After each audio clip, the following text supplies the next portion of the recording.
Canada in downtown Windsor, and I'm here with my friend Bob Ackerman, who owns Bob Ackerman Golf Academy.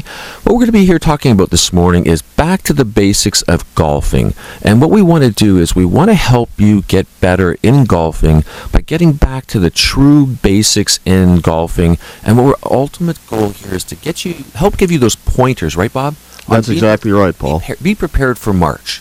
This is what we're aiming at trying to do. So what we're trying to do here is we're going to get involved in talking to people about getting their mind ready, their body ready, having the proper equipment, getting their technique correct, getting it ready. Now's the time to start preparing for the upcoming golf season. We have these long Michigan winters, and if you wait until the weather breaks in Michigan to start working on your golf game, well, you're behind the eight ball. You've got to start right now to start working on the fundamentals, the basics of the game, and it really starts with the mental approach, because when you're away from the sport for about 6 months over the wintertime, if you hadn't had the luxury of going south in the wintertime, you start to lose your ability to concentrate on the golf course. So now is the time to start thinking about what kind of a mental approach you need to take to the game. Well, I know it's cold outside, but realistically, when is generally the earliest somebody's on the golf course? Oh boy, mid-March. If they're lucky, we get usually a week of warm weather in March when you can get out and play.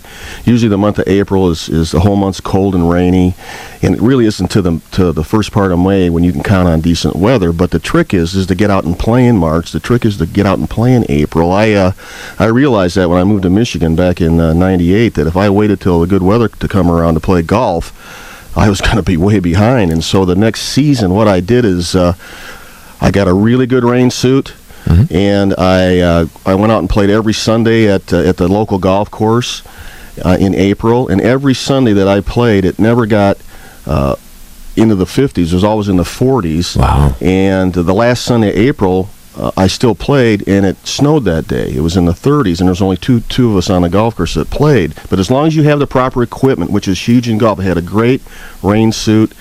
I walked and carried my clubs, which kept me warm.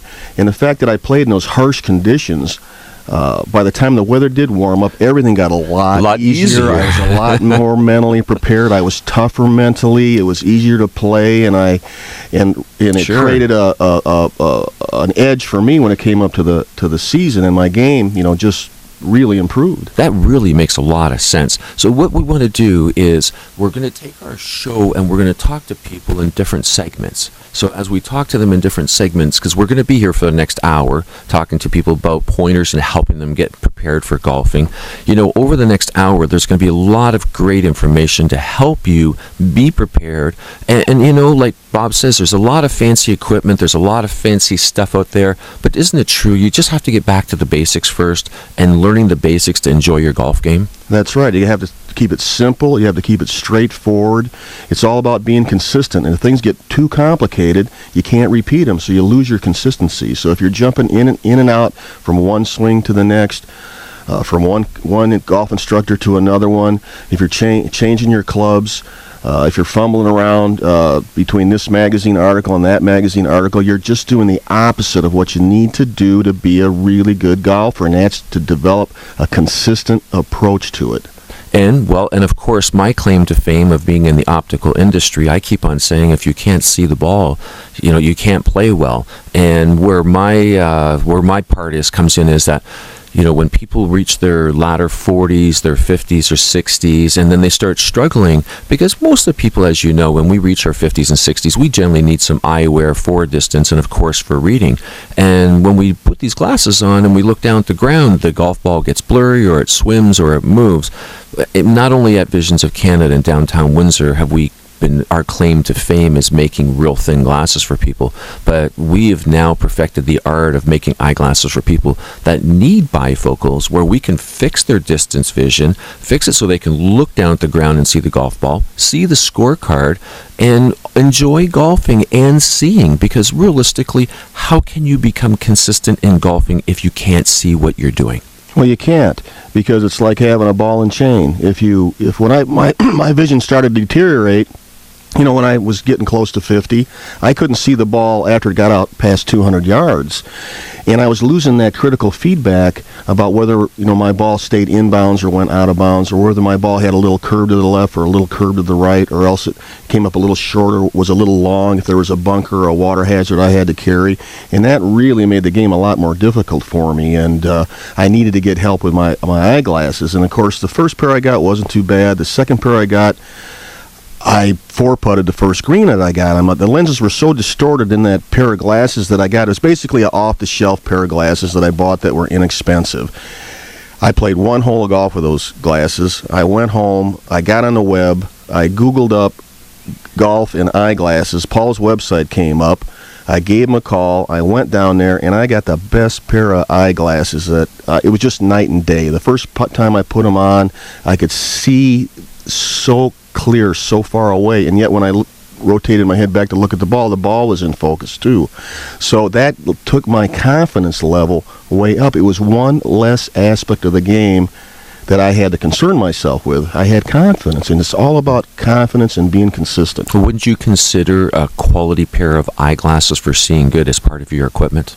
Oh, absolutely. Right. So critical part of my critical equipment, part, yeah. right? So as we do the show, what we're going to do is we're going to talk to people about the importance of their mind, their body, the equipment, the technique, the environment, proper equipment to have, and realistically, all these key things are the critical part of enjoying golfing.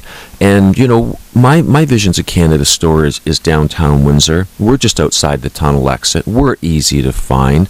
We have a website, visionsofcanada.com. People can call our office toll free, and I know it's hard for people to remember them over the radio, but they just go on to the website, visionsofcanada.com, and they can contact me there. But the phone number is 1-800-743-5367, and you're located right in Commerce Township. So once all this snow and everything breaks apart, and they want to come out to your driving range, your golf academy, tell them, how they can get a hold of you and where you're at in Commerce Township. The address is 3132 Martin Road in Commerce Township. My telephone number is 248-342-2897, and my website is bobackermangolfacademy.com. And if you hear this show, I have an indoor studio, too, a beautiful indoor studio. We have a putting green in there. We have beautiful mats to hit off of and high-quality range balls. We have a ball flight monitor. We have all the latest high-tech club fitting equipment.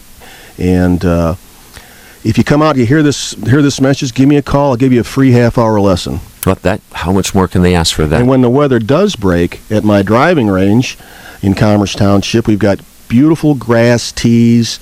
When the weather breaks, you want to go from mats to grass. You play golf off of grass. So we have these beautiful grass tees with high-quality range balls. It gives you the opportunity to actually take divots.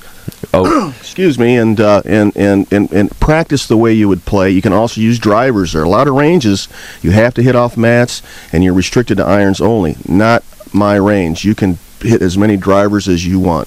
So our goal is to help people golf better, have better confidence, see better, enjoy their golf game, and not injure themselves. We want to be able to reduce the ability for them to go out there and pull their back and then not be able to enjoy the golf game for the rest of the season.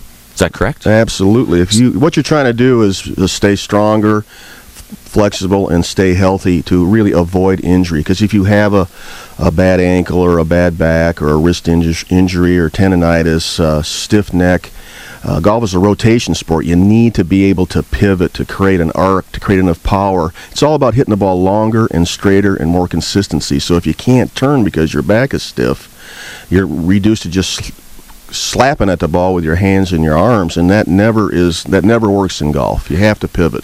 Well, we're going to take a break here for 1 minute, and this is Paul Boyko from Visions of Canada and Bob Ackerman from Bob Ackerman's Golf Academy. We'll be back in 1 minute, and when we come back, we'll be talking about how to make your mind better for golfing.